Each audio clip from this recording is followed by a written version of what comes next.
So what's going on, man? Well, there is a big tree here that fell from a storm, and then some fine gentlemen came and cut it up into kindling and logs and firewood. Well, different types of firewood. It displaced a large family of chipmunks, Oh shit. but a lot of people's homes around here run on a fireplace. Nice. So, and there is snow. The other day it was like 19 degrees. No So, shit. Yeah. Yeah, it's crazy here, man. The wind is fucking insane. Yeah. I don't know if you can Yeah, hear. man. That's I'm gonna open my crazy. door. I'm opening my garage door right now. Yeah, it's probably never gonna like have a gust of wind again because I wanted to, but it's been fucking crazy all day. Gonna blow the background. What's that? Well, it'd be pretty cryptic if it just blew my picture off the wall. Yeah. Dude, last time we had crazy wind like this, a fucking branch went right through my roof here. So Like impaled it. oh yeah, went right through. Damn, dude. Yeah, it's scary, man. It's so fucking windy out. It's crazy. You know what I think is interesting is that a seemingly weak organic or weak man-made material with speed can have almost this sort of like faux power, right? Like a tree branch, if you were to try to stab it through a roof, like no way. But with that speed, it's like, it's almost like Empire State Building. You can kill a man with a penny. Right. That's like, I think Bruce Lee said that. He said speed is power. I think that's true. I think so Not too. necessarily. Yeah, like size and weight is not necessarily power. Right. Huh. Absolutely. Yeah. I mean, I always say that when we're watching horror movies and stuff like that, when they like stab somebody in the head, like, can you stab somebody in the head really with a knife? Like, will it go through the skull? I mean, I've seen a lot of pictures of like, gang battles in like Brazil and things like that. And a lot of times the guys are in the hospital and the knife is just kind of in there, So I think you could probably get about an inch in there. And I mean, more so I feel like, for me, it would be less of like, can I physically do it, or could I do it like spiritually? Yeah, I think that would be far more difficult. Just like, I mean, how gross that would be. I don't understand close quarters violence. Yeah, I don't. No, I don't get it either. Yeah. So this is volume 2 of our little project here. This is is that a Beck's? Is that a non-alcoholic Beck's? Yeah, non-alcoholic, man. It's nice. Nice. So this is the sober edition.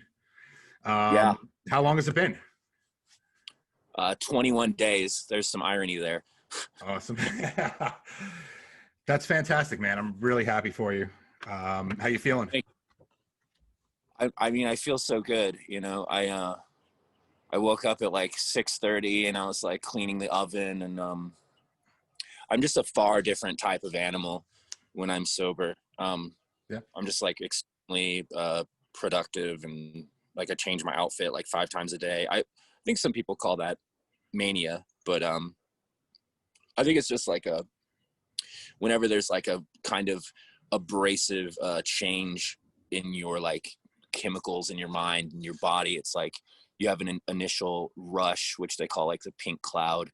So I assume in like a couple months I'll be like really bored and embittered, and I'll be like, I deserve a beer. And that's how it's been for like the last like 15 years, which is why it's such a difficult thing to maintain, because the better that you feel, the more able you feel as if you could control the addiction now in powerful state. Yet when you return to the addiction, you are no longer the powerful person. You become, the fucking, the slug in the sewer, the mud man. You're not a beautiful, like strong creature anymore. So it seems to me as if you just sort of have to remind yourself daily, why you're sober. It's tricky. And Jesus, man, I mean, every country in the world has a church basement or a community center somewhere filled with a bunch of humans and, you know, foldable chairs telling the same fucking story. So there's a little bit of solace in the unoriginality of it, I think. Right. So is there anything you're doing like proactively to avoid that in however, you know, amount of given time? I mean, not really like too much. I suppose I have a lot of kind of a regimen, you know. It's like I put it on the coffee maker, I take a shower, I'm thoughtful about what I put my, you know, what clothes I put on my body. I don't just throw on whatever, you know, drunk, like, you know, battle outfit. You know, I sort of try to, you know, get dressed thoughtfully. I have a little schedule and I do things with intention, and it just sort of keeps me focused or something. And it's almost like, you know, when a guy gets out of prison, you know, he's like, I'm going to go buy a toothbrush. Like just these kind of like, you know, microcosmic little details of life that you don't realize when you're, you know, just drinking tons of beer and writing like grim poetry, that you sort of forget stuff. Like you look down, you go, wow, I'm only wearing one shoe. And it's like, yeah, it's just attention to detail is what's sort of keeping me sane. As far as like major program work, I'm not doing anything like that. I'm far too isolated here. But the good thing is that I do have a lot of friends that are sober. I mean, Sure. you know, Dave isn't, but he has the same perspective as a sober person.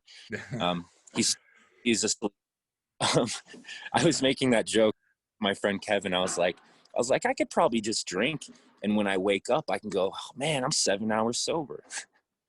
Yeah. But yeah, it's friends. That's how everyone gets through everything. So it's not really much different. It's like I lost my job, I lost my girl, like whatever, like my house burned down. It's like you text your buddy, and that's the same. If you're like, man, I feel like drinking, I'll text my friend who's been sober for 4 years. Right.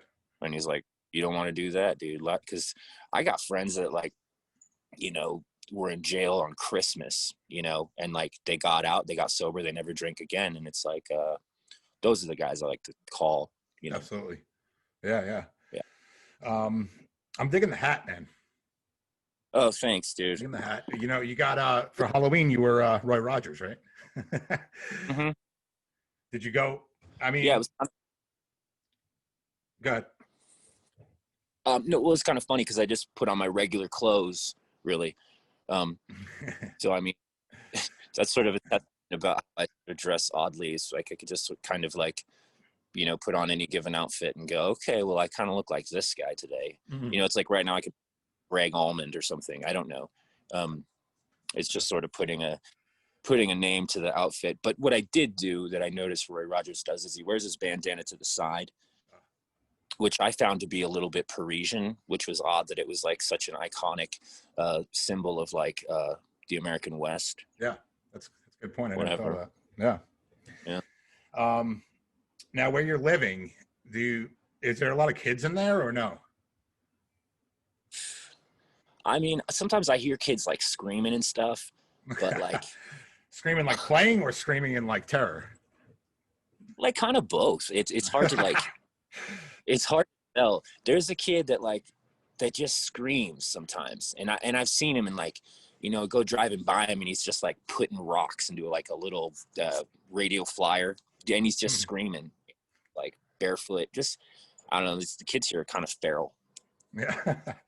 So it's safe to say no like trick or treaters or anything like that in the woods there. No. We also like my dog is like very insane. So if someone knocked on the door and they heard him, Yeah. they would probably run. It would be like, that's a trick, not a treat, you know? Yeah. So election days tomorrow. Are you voting? Man, I have a lot of people in my life that would be disappointed in me, but I did not vote.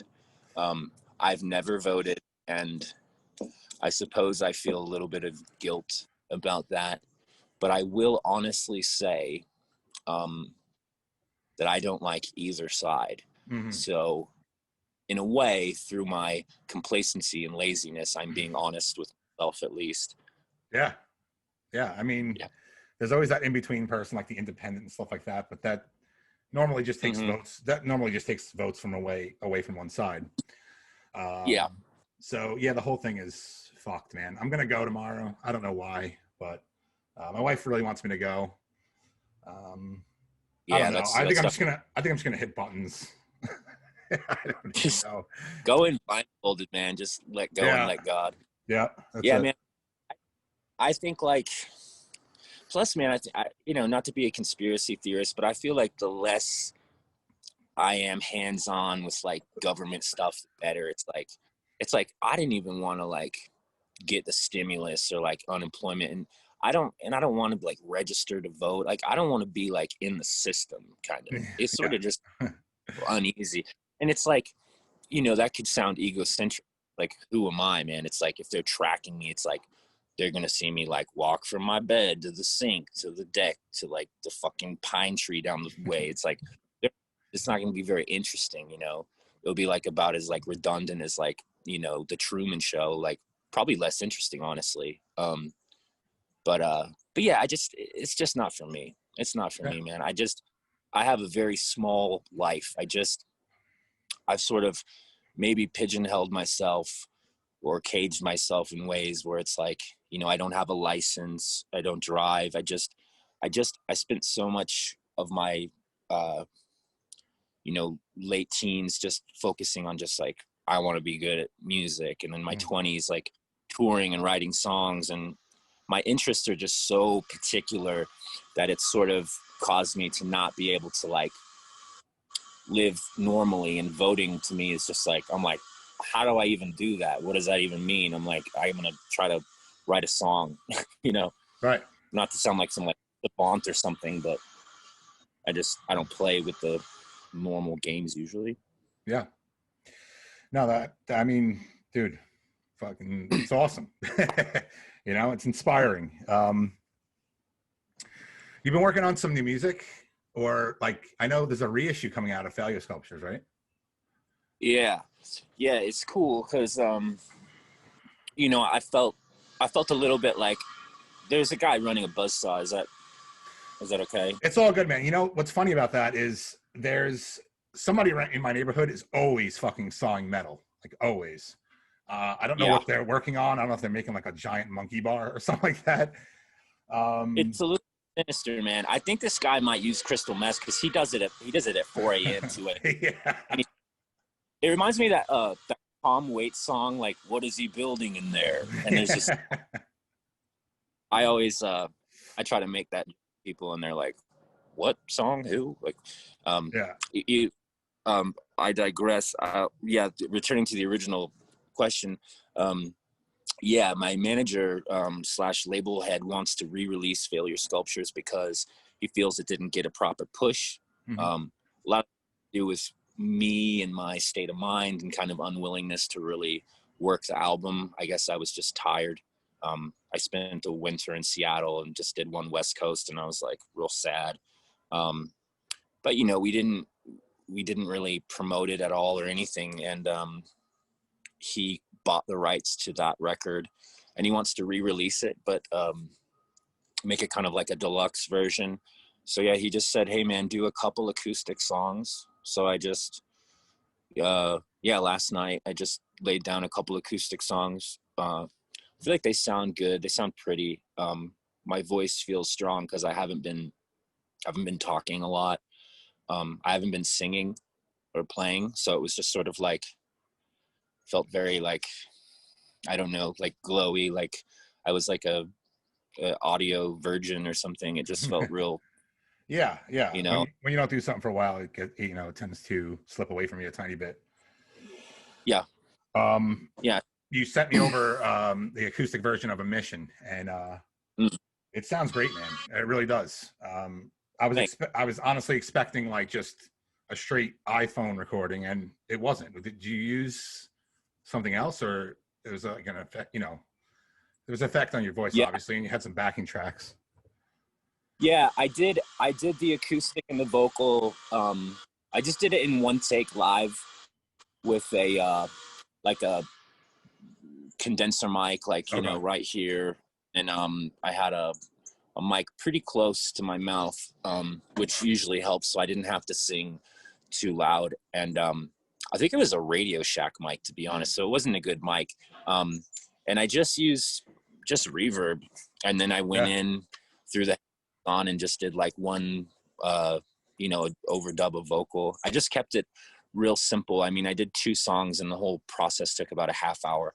I just I was really exercising restraint because, you know, I always am hearing all this stuff. I was like, oh, we could do this and do this. And I was like, no, this is actually beautiful, because the actual goal here is to do an acoustic version, almost to the point to where the vocal overdubs were almost a little bit much. But I figured, like, I think it served the song, especially I think on the second verse when the sort of choir of vocal, and I think that really serves the song. And then there is this vocal harmony I've always wanted to do where it's just one note the whole time, which is like, you know, traditional and like a lot of music that isn't the US. And that worked, and that's not on the record. So I was like, okay, this sort of, you know, change it up a little bit and still keep it stripped. So I'm happy with it, and I'm happy that I have the ability locally to do more stuff that sounds like that, as opposed to like an iPhone demo and then,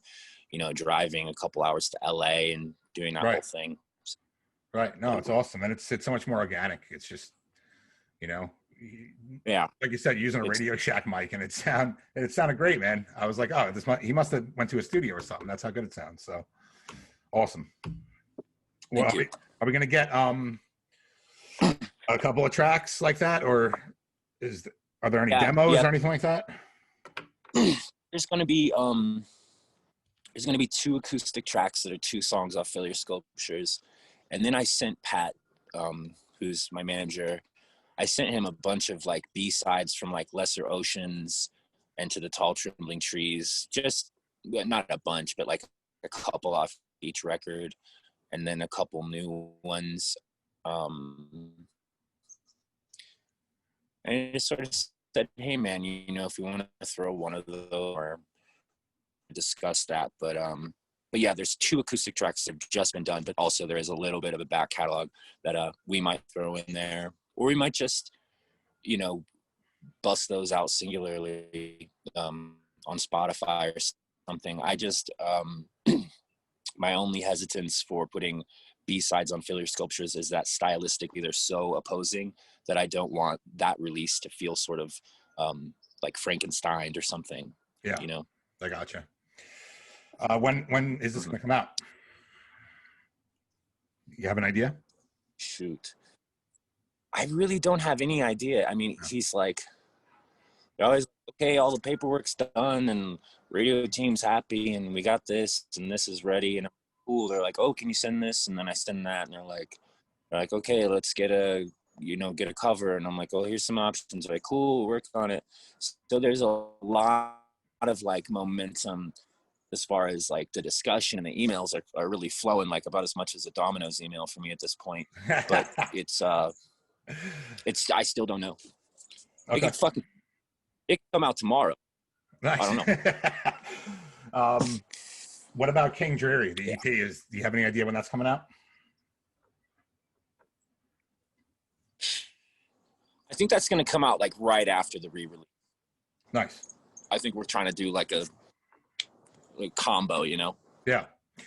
We got to get you back on Facebook. The re-release. Yeah, man. I don't even run that. I know. But I have gonna give it over to them, and probably like wipe it totally clean, because there's a bunch of shit on there that's like and it's like irrelevant.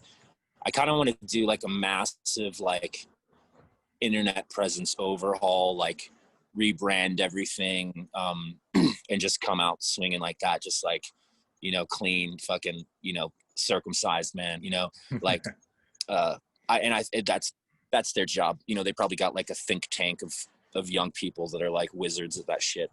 Right. Fucking sobriety, man. You're killing it. Yeah. Thank you. Rebranding. circumcise Yeah. him. Yeah. Awesome. Yeah, it hurts. Yeah, dude. Well, I'll tell you this. It's funny when I'm sober.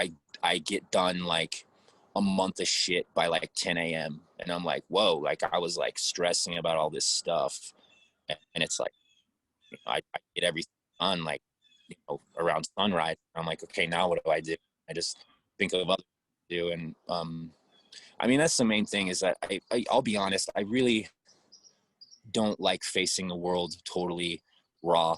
It's terrifying. Um, it's I don't know, man. I get into a car now and I'm like, oh, I could get into a car accident. Or like go a target. Oh, someone could be in here with a gun. You're gonna shoot it up. Like, like I tend to. It's not that I'm afraid because I'm a pretty brave person. I would say I'm pretty fearless, but there's this like annoying little hum of anxiety and fear about what ifs that I don't have when I'm drunk. When I'm drunk, I mean, I've flown a Cessna drunk. I don't even know how to fly. I fucking flew a plane. Wow. I mean, I have a video. I'll send it to you. It's actually pretty terrifying. I had someone else in there with me. I'll say that. I had two people with me. One of them could fly in case the shit hit the fan. That's insane, dude. You got to send me that video. I want to put that on this episode, actually. But when I'm sober, man, it's like, I kind of fly in a commercial plane. So there is just like a very drastic difference of my confidence. Sure. And maybe not even confidence, because maybe flying a Cessna drunk with no skill is probably just stupid. I just station there. But no, I will say there are elements of being sober that is annoying, because you're like, wow, I really have to think about like my own mortality, and I have to like just be really aware of being, bones and skin and like, flying around on this earth. I'm just like, I don't know if I'm neurotic or intelligent or what it is, but it's sort of like alcohol just sort of pumps the brakes for me. So I do kind of miss that in a way. But with that said, that's all fear-based, and it's a cop-out, really. With that said, being sober, I do enjoy it more. I just feel really good physically, and I feel sharp mentally. Sure. But like I said, there's a price to sharpness. Yeah. Very well said. I think a lot of people, artists or anybody really, think they need some alcohol or some kind of drug to get through the day or to get projects done or to do things like that. It's quite the opposite, really. As far as I found, I mean, I think I've done, some things maybe even like this, maybe a little off, and it was probably artistically better. But like right now I'm completely clean and I feel great, and I can just sit here and talk and not be nervous or doubt myself. Just go for it, Yeah, it's interesting. It's like, well, you said, maybe you look back and go, hey man, maybe that was more fun, or I deem this as better or whatever. I think I remember playing a show one time, and it was a sober show, and it was in Texas. And I remember I was playing and my hands were shaking. I was so scared, and I felt as if I was awful because my nerves had gotten the better of me, and I wasn't charismatic. I was meek, But the dude from the Specials was there, the guitar player. He's an older man now. He was there, and then Damien Gerardo was there. He's one of my favorite songwriters, and I got off the stage and I was like, oh man, I was so scared. Like that was terrible. And Damien was like, no man, that was your best show. He's like, cause you were you, Right. He was like, that was real and people could feel it. He's like, nobody cares if you're scared. They don't want to see some guy up there with some like fake ego because he's just drunk. You're right. Like, I mean, that kind of like stage presence is very, I don't know, man. I'd rather see like cat power. I'd rather see like, Sean Marshall, like so nervous she crawls under a piano, instead of like, David Lee Roth, like coked up and drunk, like thinking he's the fucking king of the world. I mean, what more, which which side of the coin is more alluring. I think they're both alluring in their own way, but if you're going for sincerity, I think, you know, being sober and allowing yourself to be scared and actually be there and be aware that other human beings are looking at you. And that's like very scary, and it's okay. Sure. You know? Absolutely, man. So are you doing Cameo now? Yeah. It's funny. Andy Dick does it. Yeah. Quite a few, like, I know do it, and it's one of these, like, not like Illuminati, but I mean, you got to be invited in, you know, by Right. somebody who's already on it. Cause someone could say, oh, hey, I think I got, you know, 15,000 Instagram followers. I think I could be on Cameo. And they just get on it. And then all of a sudden it's flooded with a bunch of like 15 minutes of, you know, Andy Warhol famers and like influencers are clogging up the system. Right. It is what they think as, you know, like a celebrity, which I certainly denounce, and I find it a bit embarrassing. I don't feel as if I am one, but I was invited, and I'm in the middle of nowhere, and if it's gonna like make somebody's day, they're like, oh, it's my, you know, Sure. girlfriend's birthday, and I can just send a video, and it's like, it's $25, and like, I think like some of it goes to charity, and then they take a percentage. So I end up getting like $12 or something. It's not even really for the money. Like, I don't know. I got asked. I'm like, fuck it, man. Who am I to like turn down whatever? Yeah. Listen, honestly, I think it's cool. I didn't know that there was a process to it where you have to be invited to it. I thought, you know, you can join and do it yourself. I'm glad to hear that it's like that, because I go through it sometimes. I'm like, who the fuck is this? I never even heard of this person, you know?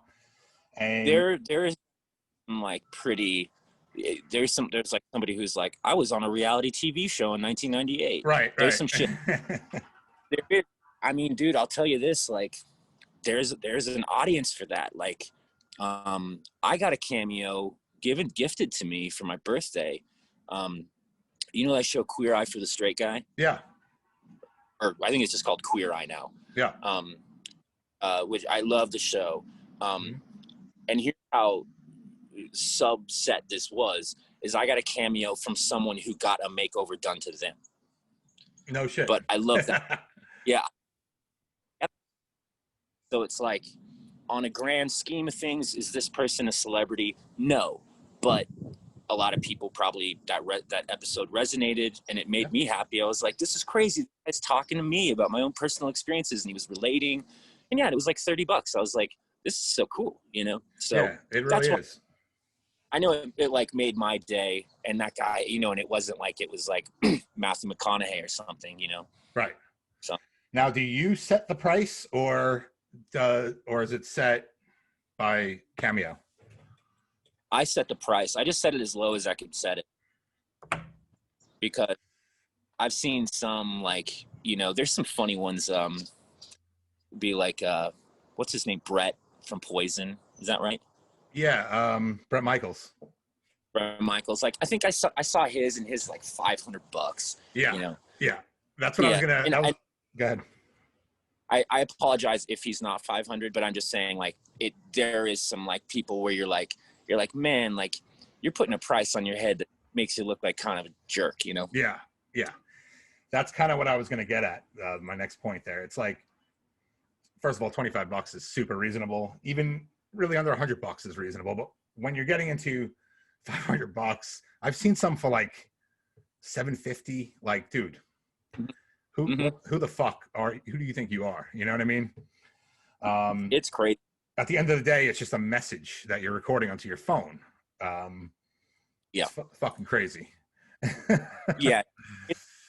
I mean, I think the cool thing about it, why I feel like it does have like an actual value to it, is because you can save the video that's given to you on your phone. You can put it on your Instagram and like share it and be like, and I actually saw something really interesting where a band paid a bunch of different funny celebrities to do cameos talking about their record. And then they made a collage of all these celebrities being like, I love this record, get this record. And I was like, in a funny way, that's actually a cheaper PR campaign. You know, it's like, you're doing like $75, 150, maybe 250 for like someone, you know, like, you know, I don't know, Gordon Ramsay or something. He's probably quite a bit, but you know, it was cool. I was like, wow, because if someone didn't know about Cameo, I didn't actually catch it when I first saw it. I was like, it's like all these celebrities are vouching for this record. This is insane. And then I was like, oh, it's Cameo. So it's fun. I mean, you can be creative with it. And there's an option on there too where you can like chat with a person, right, for like $6. Yeah, man. That I don't know what. So if someone hits me up with that, I don't really know. I think it's like you can like text, maybe. Right. I mean, you can essentially just Instagram somebody, but yeah, not to spoil that. But well, I mean, the other person doesn't have to answer unless they go through Cameo. But yeah. Yeah, thank God you don't have to answer. Yeah. I'd be a very stressed out guy. The that does sort of bother me is because I really like, I don't know, like I respect like, you know, OnlyFans, and I respect like the porn industry. Like I think sex work is work. You know, I'm not like a fucking old Christian man. I don't care. But there's a lot of like pornographic stars on Cameo, and I just sort of feel like I don't think guys are just asking for, you know, a hello, happy birthday. They're probably being like, you know, let me see you like walk on apple pie feet or some creepy thing. So it's like, hopefully, this sort of like destitute, like, you know, fetishy type of shit doesn't like overrun Cameo, and all of a sudden I'm accidentally on some like pornographic site, and then people are asking me, you know, put paper, whatever, like safety pins or something through my nipples, you know. But hopefully not. Dave will probably ask you that tonight. Yeah, I'll do it. I'm charging Bret Michaels prices for the nipple play though. Yep. So what I'm going to do is I'm going to share how's your battery? I know you're running off like some hacked Wi-Fi. You good? Yeah, I think I'm pretty good. Yeah, it looks about halfway. Good.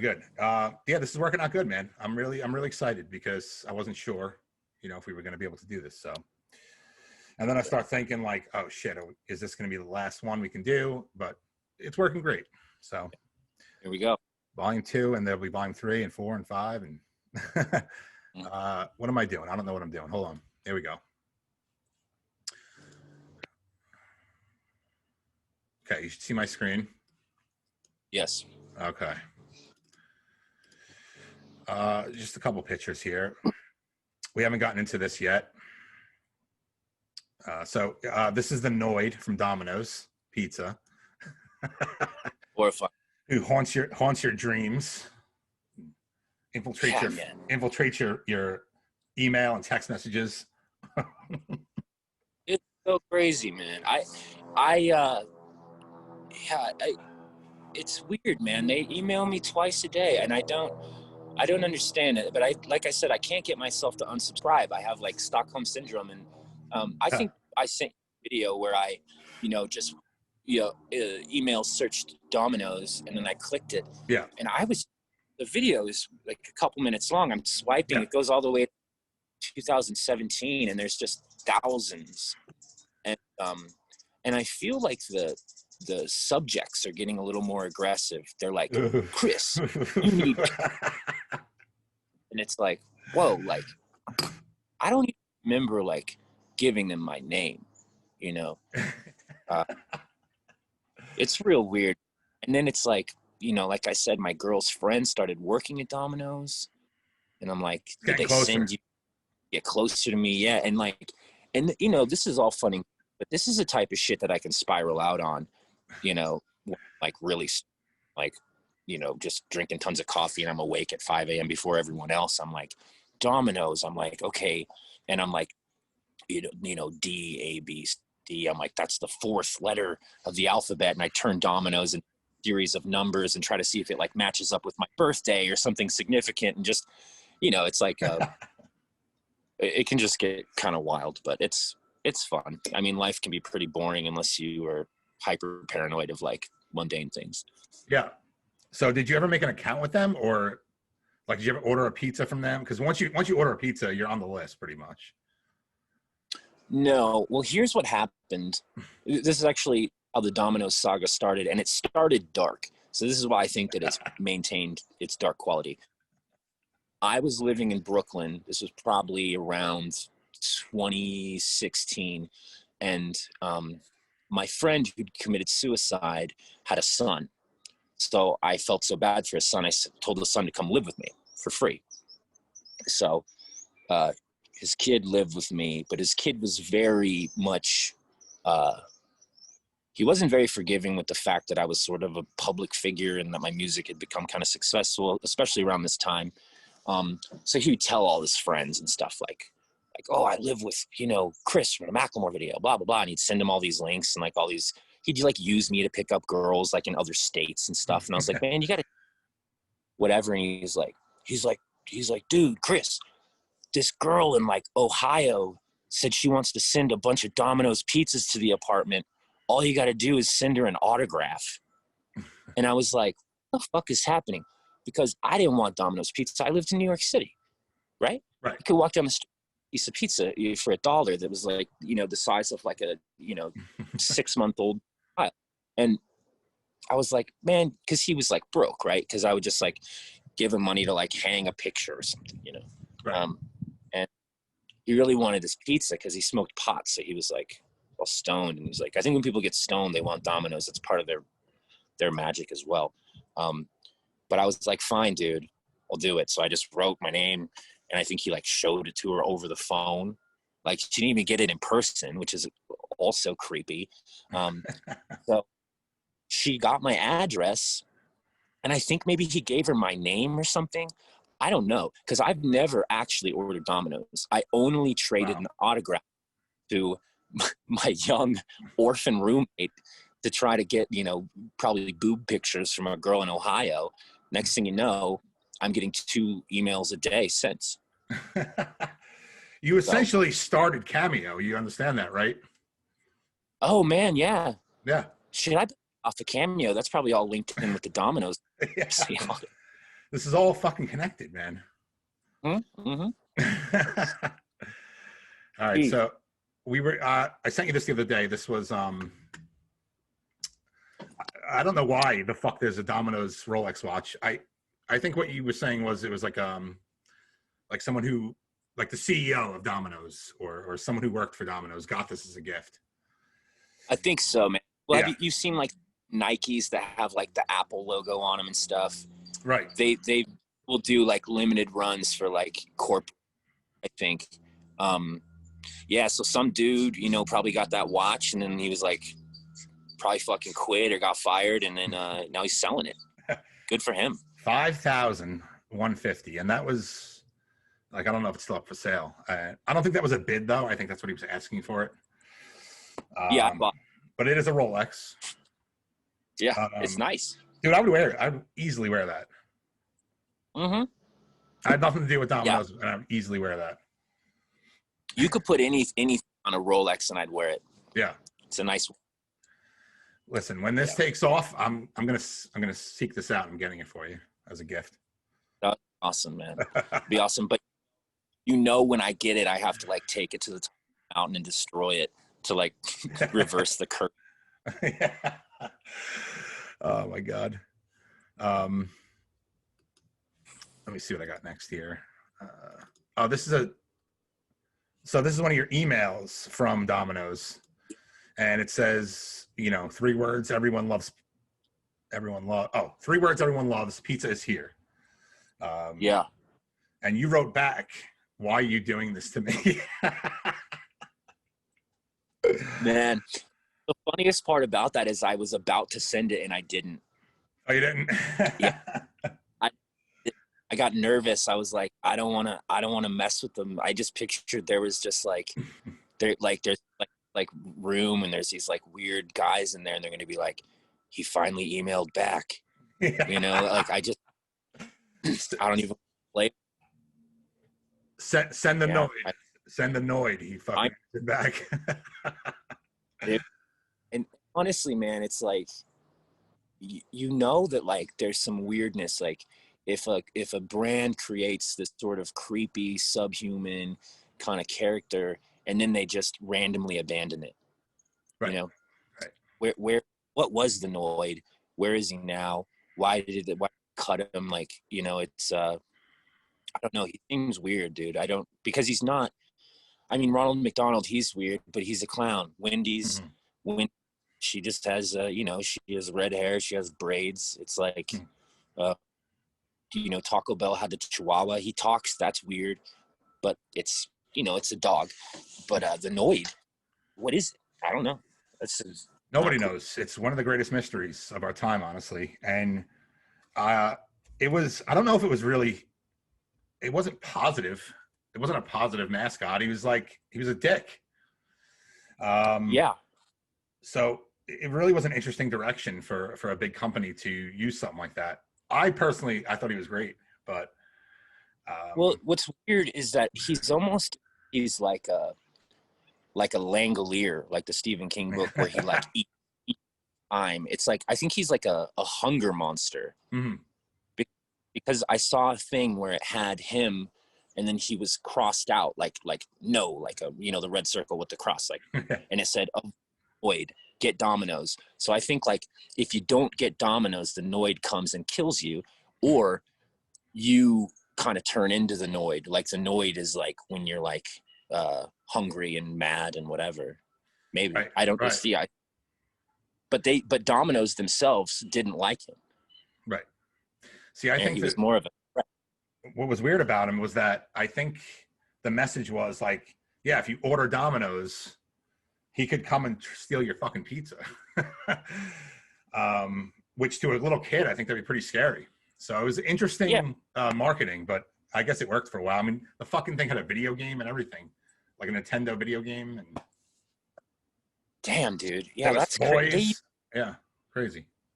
They were very weird with marketing back then. It was like, yeah, like, you know, the Cookie Crisp, he was like a werewolf. Like, a lot of those people are kind of scary. And like, but the one that I've always thought was really weird and not scary was like the Trix Rabbit. Like, the rabbit just wanted some of that cereal so bad. And they're like, nah, silly rabbit. These are like tricks are for kids. These are for us. And I always just thought, like, would it kill you guys to just leave a little bowl on the porch or something? Right. You know, Yeah. just, you don't even put milk in it, no spoon, just a little bowl. Just be like, all right, man, you Yeah. spent a decade chasing 8-year-olds around. Like, have it. You know, I know rabbits don't live that long. Yeah. No, Yeah, man. that's a very humanly thing to do. And I think if we all did that more often, the world would be a better place. You know? It really would. And I would say if I was ever, you know, like head of Tricks, I would do a commercial where the Tricks rabbit was in hospice and he's laying in his bed and all the kids who've denied years, they all come up and like hold his hand and kind of pet his ears and they just spoon feed him Tricks. They're like, we're really sorry.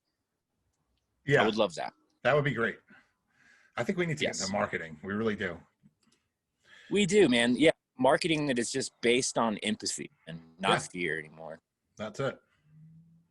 So this is, speaking of marketing, this is my Yeah. design for it's a combination of things. It's Domino's Pizza. I mean, I don't know what this logo Mm-hmm. is. I've never seen this kind of logo before. This is totally original. Yep. But it's like it's supposed to be Domino's and you know, King Dreary is the new EP, and I was trying to find a word to replace Domino's. Mm-hmm. You know, we brainstormed, we went through tons of them before we came to this, and this one was like so obvious. Like, why didn't I think of this in the first place? So it's Right. still got the first initials, Domino's Pizza, Dreary's Pizza. And now I actually turned this design into a shirt. And I'm working on a shirt for Dave Leto too, just so you know. Chaos Mode. Oh, you gonna do some microwave action? We're gonna do some microwave action. I have I'm laying out a bunch of different ideas, and I'm gonna see which one works the best, and I think it's gonna be pretty funny. Cool, man. So yeah, this is the shirt. It's available in the Etsy shop. If you go to hellffuckingyeah.com, just just click on the shop, and there it is. It's available in black and white. Probably gonna do some variations. Maybe I'll do like a sweatshirt or something like that. Yeah, but it's beautiful. It's beautiful, isn't it? Who the fuck wouldn't want this? Yeah, I definitely want one. It resonates. It's very loaded, and it's very like, so yeah, it feels personal, but it's also like everybody likes pizza. Everybody feels kind of dreary, so I think it can art. So I picture like if there was an actual Dreary's pizza, like what it would look like or what it would feel like when you go inside of it, you know? So I just picture like this guy behind the counter, like a filthy tank top on, and like they don't even have ovens. It's like everything's made in the microwave, on chaos mode. It's just frozen pizzas, like shitty frozen pizzas, like great value from Walmart. Oh man, there's nothing to drink. There's like no soda. You just like get some water from the bathroom sink, you know? And it's sink water. And they put it in one of those like cone cups that you can't place down because of the shape of it. And those are horrible. And then you just gotta like, stand. Yeah, you can stand there, or they have like these really uncomfortably high stools that you have to get onto. With no tables. You get up on it. No plates, and if you want delivery, it takes like 9 hours. You know, Dreary's Pizza. Yeah, they're like, look, they're like, okay, we'll be there next week at 3 a.m. Yeah. Yeah, but they like they microwave it now. You're like, why can't you just get it now? They don't even put it in a box. They just like throw it on your fucking your patio. Dude, at Dreary's Pizza, they cook your pizza in a crematorium. Oh, that's something I forgot to write down. You had a lot of good information about crematoriums that I didn't know. I don't know if you want to share that with everybody. Well, yeah. I mean, I listened to something with a mortician, just because I was interested in it. My stepmother, she does the hair for the deceased, which is something I never thought of, but it's like, you know, you're dead, right? Like, you don't want to like have like dead hair, like whatever that looks like. I don't know, but I feel like when you die, like your hair probably looks weird. They got to do your hair right, especially for like elderly women. They all have that like nice, pristine, like white poof, which is weird. Like, do you just wake up one day, it's, you know, 70 and your hair just goes like I don't get it. But you know, she would do that, have to curl their hair and all this stuff. So she told me a little bit about the process of working with the dead. And I actually got to go in and see the action. I was there pretty briefly. I found it startling. My knees were wobbling. Looking at a dead body is very odd. Mm-hmm. I don't like it at all. I would prefer never to see that again. But yeah, I thought it was very noble work of her, because it was like a lot of her like clients that she knew before, because, you know, old women like to go get their hair done. She doesn't. It's like, oh, well, you know, Gladys ain't here. She's down the road at Oaks Ridge fucking funeral home. It's like, you want to bust in there for $65, like get that poof straight, you know, for the friends and family. But yeah, that was the thing. But then, yeah, and then, you know, looking a little more into it, I know when they cremate people who are obese, you know, which I don't know what the actual poundage is to convert to be technically called obese, or if obese is slang or offensive, I apologize either way. But you don't really realize that, like, you know, when you cook a steak or something, if there's a lot of fat, you get a lot of grease. And you know, you forget that we're sort of these human animals. So a large obese human, there'd been a couple grease fires, and some crematoriums burned down. Wow. So they had to do a new law where they're like, bro, if you're over like 500, like we got to send you to like the super crematorium, where they have like a huge thing that can handle it. Cause yeah, like a lot of them burned down, which is like, I mean, it's kind of like a final fuck you from the guy. I mean, how cool is that? You're like, you're dead, and then you're just like, I'm gonna burn this motherfucker down, dude. I think it's kind of cool. That is really cool, man. Yeah, I I definitely want to be cremated. I don't want to. There's something weird about being buried. Like, I don't know. Yeah. I mean, I know I, like we're dead, but nobody knows what it's like to be dead. So, there's no way that I will ever get buried. I would rather, yeah, I would rather be turned into dust. That's probably my biggest. I don't even want to say it's my biggest fear because some fucking psycho will come bury me alive. Um, but yeah, I don't like that because yeah, like you said, man. I'm not saying that this is like, you know, the 1700s where you need the little bell that you ring when you're still alive, because a lot of people that happened a lot, which is terrible. But yeah, like you said, you don't know because like what happens when you take DMT, it's the chemical that happens when you die, and it's the same thing that happens when you like release a dream, right? And a dream is that quick. It happens right when you regain consciousness into this plane when you're not dreaming. And how long does the dream feel? It doesn't feel like a millisecond. It feels like maybe a couple days, a week. So if you think about it, when you die, you release so much of that scientifically and technically, the amount that is released is about 100 times the 1% that you release when you wake up. So imagine having like 100 years of dreams, essentially, or maybe 100 days mathematically, like when you die. So what if you die, you just feel like you're dreaming for that long because that's how you would perceive it. So what if you're just dreaming in a box downstairs? right. No, hey man, once you start that grease fire, you're not dreaming. You know? Like my buddy who got cremated had him at my house, and like if you're poor, you don't have like this cool urn. It looked like a Tic Tac. You know that candy? Mm-hmm. Tic Tacs? Yeah. Looked like one. There's like a little white plastic thing that you could just like open, and it had like a sticker on it, like with his name and like his social security and all this like medical information. It just looked like really cold and weird. I just hold it. I'd be like, this is my friend, you know?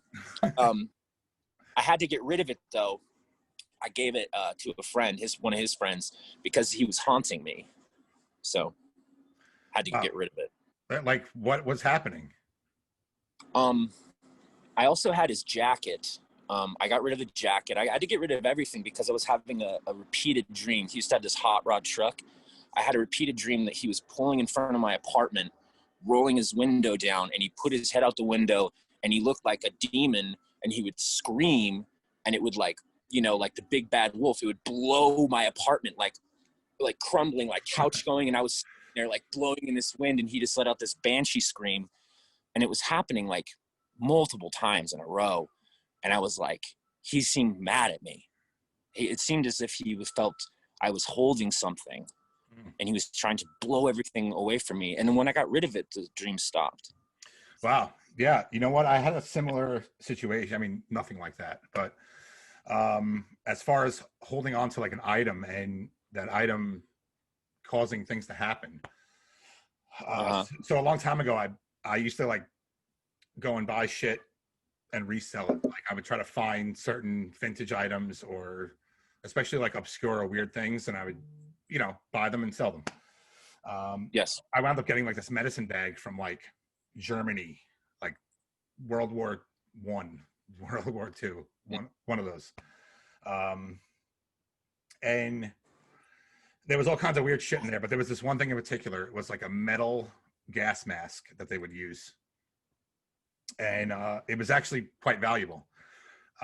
So a lot of the stuff I threw out because it was just junk, but I kept this mask, and my wife would wake up at like the same time every night, and like she'd have this really weird feeling something was in the room or something was going on, and it would be like the same. I forget what the time it was. Like it was like 4:44, which made it even worse. It was like a really specific time.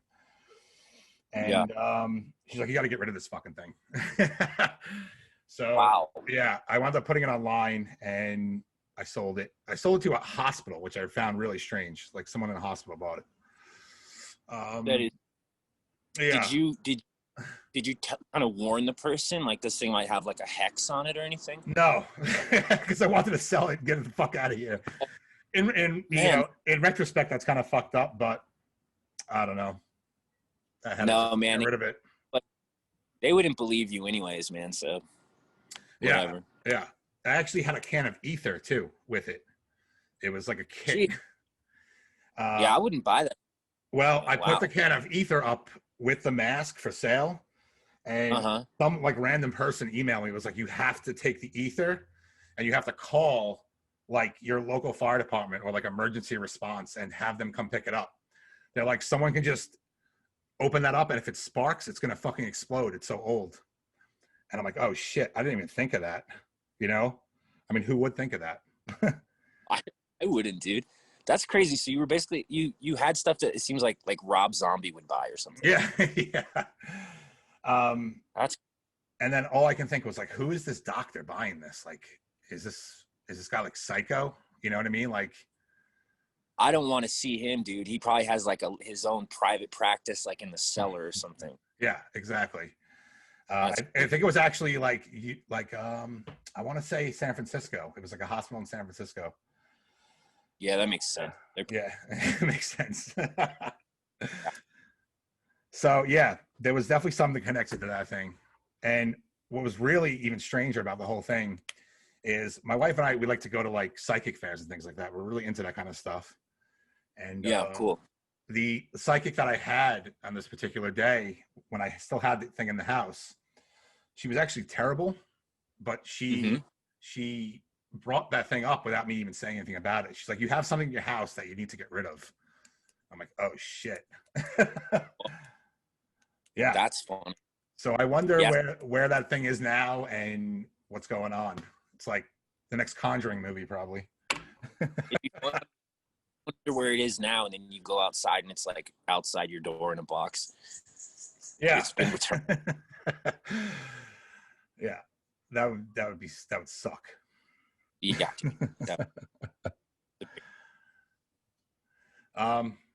Listen, man, this was a great one. I can't wait to put this out there. Do you think you can get me that video of you flying the plane? Yeah. I think it's on my phone way in the back. Yeah, I think so. It should be. If not, the guy that was sitting in the back of the plane, I believe, was filming me. Okay. Probably his loved ones if we went down. I'll find it for sure. Hopefully I can get it by today.